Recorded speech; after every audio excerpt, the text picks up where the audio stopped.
आपको कोई दिक्कत तो नहीं हो रही है?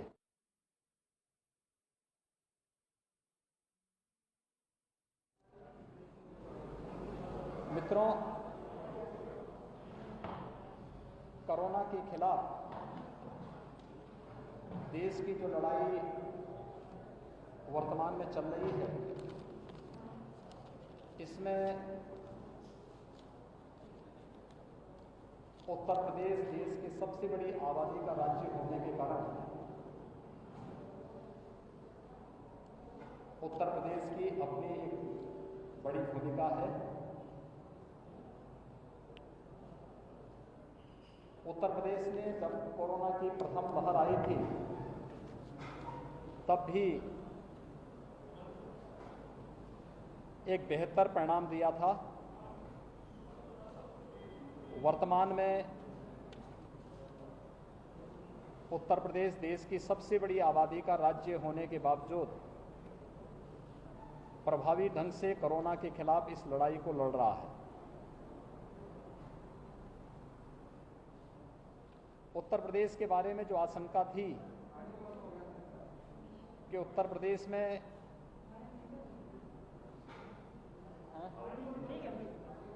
गूंज रही है आवाज, इसको हटा दो।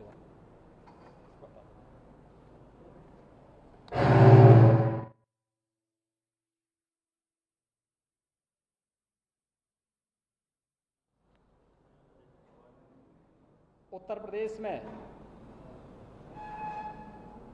सबसे ज्यादा जो कोरोना पॉजिटिव के केस आए थे वह 24 अप्रैल को आए थे, वह 38,055 संख्या थी। और उत्तर प्रदेश के अंदर जो कुल एक्टिव केस थे वह 30 अप्रैल को थे 3,10,000। पिछले 8 दिनों के अंदर यानी 1 मई से लेकर के 7 मई तक उत्तर प्रदेश में 65,000 एक्टिव केस कोरोना के कम हुए हैं। वर्तमान में 2,45,000 एक्टिव केस उत्तर प्रदेश में कोरोना के हैं और लगातार कोरोना के केसेज कम हो रहे हैं।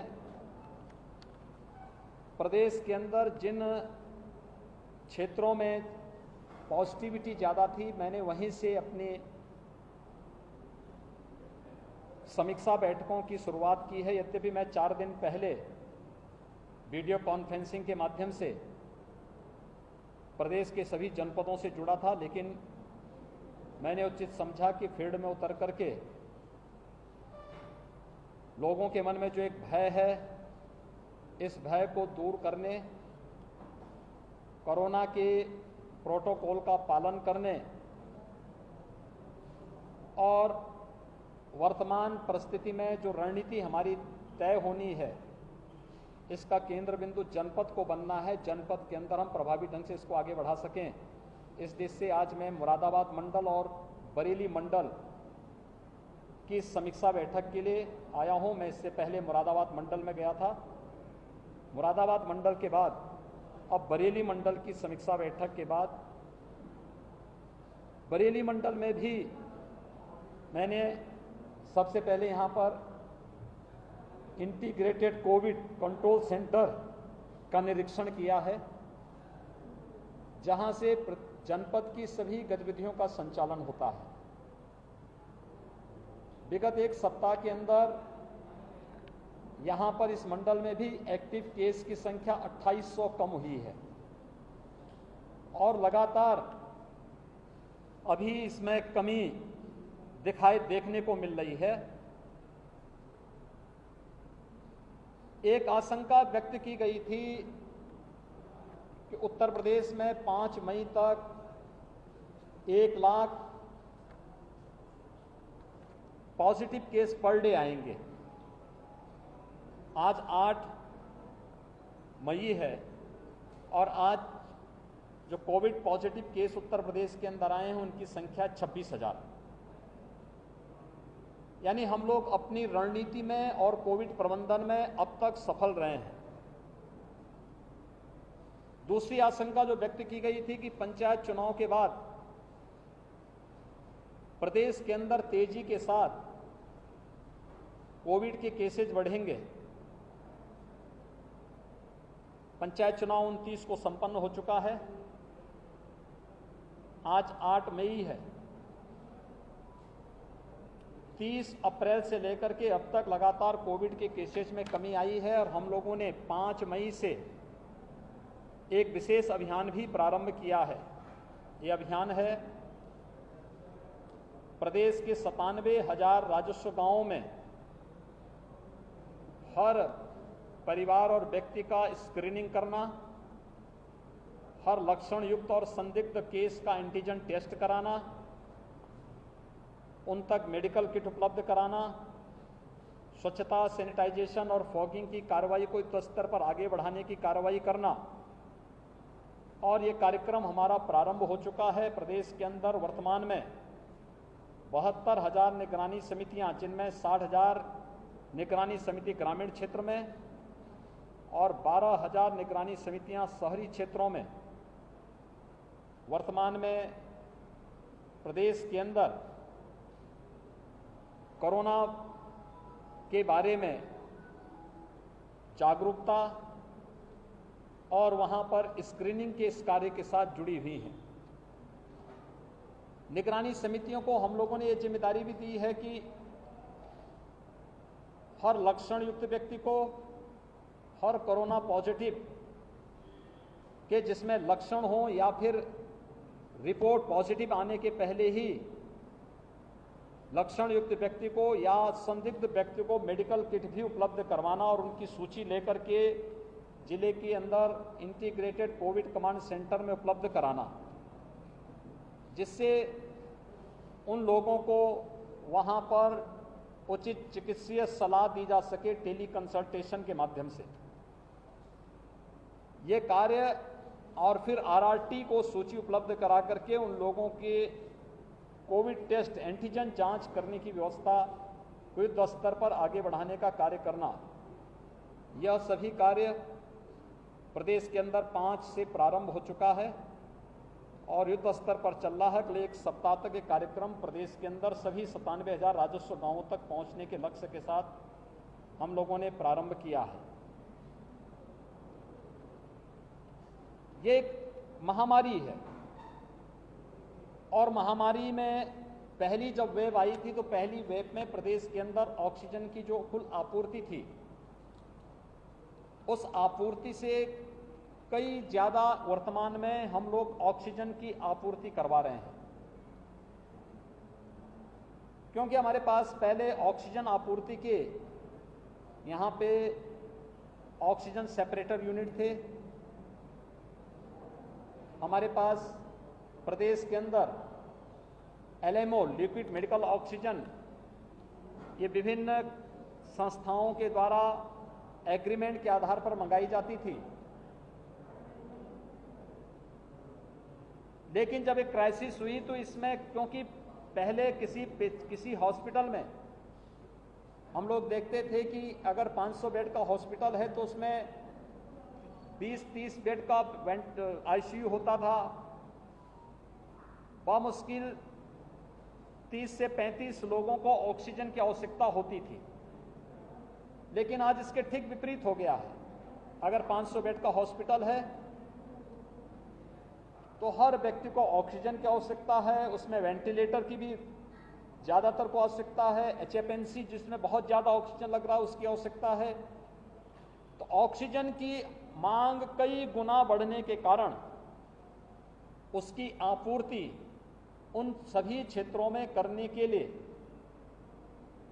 हम लोगों ने कई प्लानिंग की और मैं आभारी हूं आदरणीय प्रधानमंत्री जी का और भारत सरकार का, जिन्होंने ऑक्सीजन की आपूर्ति में हमें मदद की, जिसमें एयरफोर्स के जहाज के माध्यम से खाली टैंकर को यहां से उन स्थलों तक पहुंचाने में मदद करना, चाहे वह जमशेदपुर हो, चाहे जामनगर हो, चाहे बोकारो हो, उन सभी क्षेत्रों में पहुंचाने में योगदान देना और वहां से स्पेशल ऑक्सीजन ट्रेन चलाना। हम लोगों ने बरेली, मुरादाबाद मंडल के लिए, जहां पे पहले आसानी से यहाँ की कम खपत के अनुरूप ऑक्सीजन की आपूर्ति काशीपुर से हो जाता था। हम लोगों ने उन क्षेत्रों से भी ऑक्सीजन एक्सप्रेस के माध्यम से अतिरिक्त ऑक्सीजन पहुंचाने का कार्य यहां पर किया है। यहां पे ऑक्सीजन के सिलेंडर भेजे गए हैं, ऑक्सीजन कंसंट्रेटर भेजे गए हैं, जिनके लिए कोई अतिरिक्त आवश्यकता नहीं, केवल बिजली से वे चलेंगे। एटमॉस्फेयर से ही ऑक्सीजन को लेकर के वे ऑक्सीजन की आपूर्ति कर सकते हैं। इन सब की व्यवस्था भी यहाँ पर करने का कार्य युद्ध स्तर पर उस कार्यक्रम को भी यहाँ पर चलाया गया है। इसके अलावा ये भी प्रयास किया गया है कि हम लोग कोरोना प्रबंधन के लिए वर्तमान की चुनौती से जूझने के साथ साथ फ्यूचर की भी प्लानिंग कर सकें। हर एक जनपद को कहा गया है कि वह अभी से अपनी तैयारी करें। ऑक्सीजन की आपूर्ति के लिए हम लोग जनप्रतिनिधियों के सहयोग से, शासन के सहयोग से ऑक्सीजन कंसंट्रेटर, ऑक्सीजन के लिए एयर सेपरेटर यूनिट या प्लांट, ऑक्सीजन प्लांट, इन सभी के लिए आदरणीय प्रधानमंत्री जी ने भी प्रधानमंत्री कोविड केयर फंड से उत्तर प्रदेश के लिए 61 नए ऑक्सीजन प्लांट स्वीकृत किए हैं। हम लोगों ने राज्य सरकार के मद से मेडिकल एजुकेशन और हेल्थ की ओर से भी ऑक्सीजन प्लांट स्वीकृत किए गए हैं और इसके अलावा गन्ना विभाग ने भी CSR के मद से हर एक जनपद में एक ऑक्सीजन प्लांट लगाने की कार्रवाई प्रारंभ की है, जिससे फ्यूचर की उन चुनौतियों से जूझने में और उन चुनौतियों का मुकाबला सफलतापूर्वक करने के लिए हम कार्य कर सकें। इस पर तो कार्य हो ही रहा है, लेकिन साथ साथ बेड्स की संख्या भी बढ़े, टेस्टिंग की क्षमता को बढ़ाना पड़ेगा। इसके लिए हम लोगों ने प्लानिंग की है और ये भी व्यवस्था प्रारंभ की है कि हर एक व्यक्ति को सुरक्षा कवच दे सके। वैक्सीनेशन उसका एक बहुत प्रमुख आधार है। वैक्सीनेशन के लिए भी एक विशेष अभियान चलाने की कार्रवाई प्रदेश के अंदर हम लोगों ने प्रारंभ की है और मुझे बताते हुए प्रसन्नता है कि प्रदेश में अब तक 1,35,00,000 से अधिक लोगों को हम लोग वैक्सीनेशन 45+ लोगों को 1,45,00,000 लोगों को ये वैक्सीन दे चुके हैं और 18 से 44 के बीच में 1 लाख से अधिक लोगों को हमने वैक्सीन दिया है, जिसमें बरेली भी पहले चरण में आच्छादित है। सोमवार से हम लोग 18+ वालों को जो वैक्सीन देना है 18 से 44 के बीच में, इसके लिए अब 7 से बढ़ा करके संख्या हम 18 जनपदों में करने जा रहे हैं। हर नगर निगम में और गौतम बुद्ध नगर जनपद में हम लोग सोमवार से वैक्सीनेशन के एक बृहद कार्यक्रम को भी आगे बढ़ा रहे हैं। हमारा फोकस है कि वैक्सीनेशन में वैक्सीन की वेस्टेज को कम से कम किया जाए और वैक्सीन की वेस्टेज को कम करने के लिए पहले से ही प्लानिंग करना, उस प्रकार का सॉफ्टवेयर विकसित किया जा रहा है। ऑनलाइन रजिस्ट्रेशन की व्यवस्था की जा रही है। उतने ही लोगों को कंफर्म करके बुलाना जितने लोगों को उस दिन वैक्सीन दिया जा सके और वेस्टेज को न्यूनतम स्तर तक पहुंचाने, जिससे हर एक व्यक्ति तक वैक्सीन पहुंच सके। इस कार्यक्रम को भी आगे बढ़ाने का कार्य प्रदेश के अंदर युद्ध स्तर पर किया जा रहा है। प्रदेश के अंदर कोरोना प्रबंधन के इस कार्य में सेकेंड वेव को सफलतापूर्वक रोकने के लिए भी जो व्यापक कार्य योजना बनी है, भारत सरकार का मार्गदर्शन इसमें निरंतर प्राप्त हो रहा है, हर प्रकार का सहयोग प्राप्त हो रहा है। हम लोगों का पूरा विश्वास है कि जनता जनार्दन और सभी लोगों के सहयोग से, जनप्रतिनिधियों के सहयोग से हमारी प्रशासनिक मशीनरी सेकेंड वेव पर भी प्रभावी अंकुश लगाने और प्रत्येक नागरिक को हम लोग इस महामारी से बचाने में सफल होंगे। मेरी आप सबसे भी अपील है कि स्वयं का बचाव करते हुए कोरोना के प्रति व्यापक जागरूकता का हम कार्यक्रम जरूर चलाएं। खासतौर पर प्रत्येक व्यक्ति से अपील हो कि अगर आवश्यक नहीं तो घर से बाहर न निकलें। दूसरा, हाई रिस्क कैटेगरी को, 60 वर्ष से ऊपर के लोगों को, 10 वर्ष से कम के बच्चों को, गर्भवती महिलाओं को, कमजोर इम्यूनिटी के लोगों को, एक से अधिक बीमारियों से ग्रसित किसी भी व्यक्ति को, जो लोग घर से बाहर किसी को निकलना आवश्यक है तो मास्क लगा करके चलें और 2 गज की दूरी का पालन करें। किसी वस्तु को छूते हैं तो सैनिटाइजर से हाथ को साफ जरूर करें। अगर इन नियमों का पालन हर व्यक्ति करे और शासन के द्वारा जो कोविड प्रोटोकॉल लागू किया गया इसका पालन करेगा तो निश्चित ही सफलता प्राप्त होगी। लोगों में काफी अवेयरनेस आया है। मैंने आज स्वयं भी मुरादाबाद मंडल में, मुरादाबाद विकासखंड के एक गांव का विजिट किया था। होम आइसोलेशन में जुड़े हुए लोगों से मैं वहां पर देखने के लिए गया था उन्हें मेडिकल किट मिल रहा है कि नहीं मिल रहा है। वहां पर मेडिकल किट उपलब्ध हुआ था और ये कार्यक्रम हमारा युद्ध स्तर पर चल रहा है। निगरानी समितियां, आरआरटी और भी अन्य संस्थाएं इसमें मिलकर के इसको सफलतापूर्वक आगे बढ़ाने का कार्य कर रहा है और मुझे विश्वास है कि हम लोग सफलतापूर्वक इन कार्यक्रमों को आप सभी के सहयोग से इस सेकंड वेव को भी रोकने और हर एक नागरिक को सुरक्षा प्रदान करने में सफल होंगे। बहुत बहुत धन्यवाद जी।